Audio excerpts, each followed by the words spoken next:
یہ ہے جامن اور یہ gulab jamun national sweet of Pakistan. جی ہاں, یہ ایک آن لائن پول سروے ہوا تھا, اس میں 3 امیدوار تھے, جلیبی, برفی اور گلاب جامن. اور جناب گلاب جامن 15,000 ووٹ لے کر کامیاب قرار پائے اور گلاب جامن پاکستان کی قومی مٹھائی قرار پایا. اس کا اعلان آفیشیل ٹویٹر اکاؤنٹ پر بھی کیا گیا ہے. ویسے یہ گلاب جامن کو گلاب جامن کیوں کہتے ہیں؟ ایک اندازے کے مطابق سب سے پہلے یہ مغلیہ دور میں بنایا گیا اور اس کے شیرے میں گلاب کا عرق موجود تھا, تو یہ ہوا گلاب, اور پھر اس کی شکل جامن جیسی ہوئی تو بن گیا گلاب جامن. لیکن ٹھہریے جناب, شکل کی نقل تو آپ نے کر لی, لیکن فوائد کہاں سے لائیں گے اس جیسے؟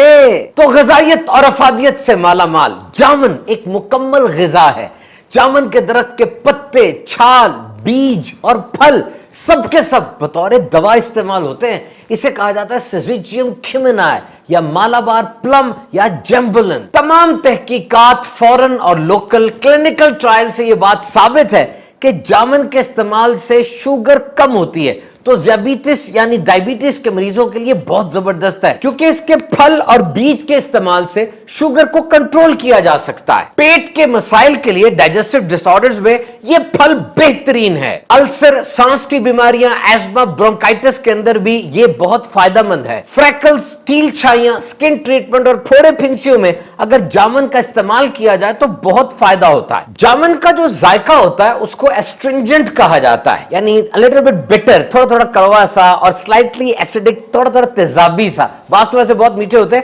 اس ذائقے کی وجہ کیا ہے کہ اس میں 3 چیزیں ہوتی ہیں: آرگینک ایسڈز, ٹیننز اور فینولک کمپاؤنڈز. جامن کو درخت سے اتار کے را فارم میں کھایا جاتا ہے اور اس کے اندر فلیشی ہوتا ہے, یعنی اس کا گودا ہوتا ہے. اور پھر جامن کے سوسز, جیم, جیلی, جوس, وینیگر, سرکہ, پوڈنگز وغیرہ بنائے جاتے ہیں. جامن میں 83% پانی ہے. اس کے علاوہ لیوٹین, زیزینتھن, بی کیروٹین, بی کرپٹوزینتھن یہ موجود ہے, اور یہ زبردست غذائی اجزاء ہیں جو انسانی صحت کے لیے بہت زیادہ فائدہ مند ہے. اور 100 گرام جامن میں صرف 60 کیلوریز ہیں, یعنی وزن کم کرنے کے خواہش مند جامن ضرور کھائیں. جامن کا آبائی وطن تو ایشیا ہے, لیکن اب یہ بہت دور دور تک کاشت ہوتا ہے. افریقہ اور لیٹن امریکہ میں بھی جامن پایا جاتا ہے. جامن کی چھال کا جوشاندہ بطور دوا استعمال کیا جاتا ہے, اور اس کا سفوف منجن بنا کر دانتوں پہ لگاتے ہیں, جس سے دانتوں کو بہت فائدہ ہوتا ہے. طبیب حضرات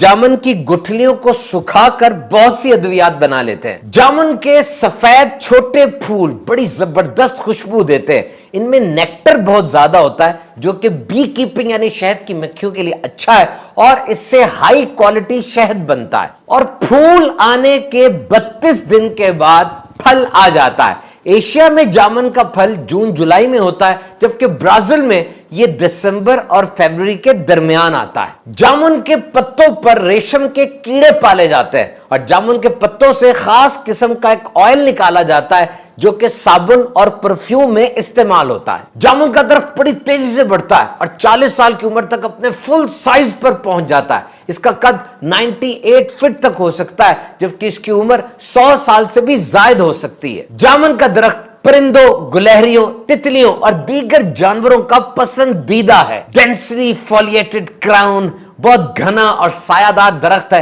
گرمیوں کے موسم میں بہت بھلا لگتا ہے, اور پھل اتنے ہوتے ہیں کہ درخت کے نیچے ڈھیر لگ جاتا ہے. اور یہ پھل کھانے سے زبان جامنی ہو جاتی ہے, اور اس کے نشان اگر کپڑوں میں لگ جائے تو آسانی سے جاتے نہیں ہیں. تو اس پودے کے تمام پارٹس وہ ہائپوگلائسیمک ہے, شوگر کو کم کرتے ہیں, اینٹی انفلیمیٹری ہیں, سوجن کو کم کرتے ہیں, اینٹی اینیمک ہیں, خون کی کمی کو دور کرتے, خون بناتے اور اس کو صاف کرتے ہیں, اینٹی بیکٹیریل, اینٹی آکسیڈنٹ ہے, یعنی جراثیموں کے خلاف بہت مؤثر ہیں, اینٹی الرجک, الرجی سے بچاتے ہیں, ہیپیٹو پروٹیکٹیو یعنی جگر کے لیے بہت اچھے ہیں, ہائپولیپیڈیمک ہے, کولیسٹرول, ایل ڈی ایل وغیرہ کو کنٹرول کرتے ہیں, اینٹی پیریٹک بھی ہیں, اور اس میں میگنیشیم اور پوٹیشیم کی اچھی مقدار موجود ہے. تو جناب اگر آپ نے اس سال جامن نہیں کھائے, جلدی سے بازار جائیے, جامن لائیے, نمک لگا کر مزے مزے سے کھائیے, کیونکہ گرمیوں میں بہت تھوڑے دنوں کے لیے آتا ہے, اور اب تو اس کا سیزن بھی ختم ہونے والا ہے. تو خوب جامن کھائیے اور صحت مند رہیے.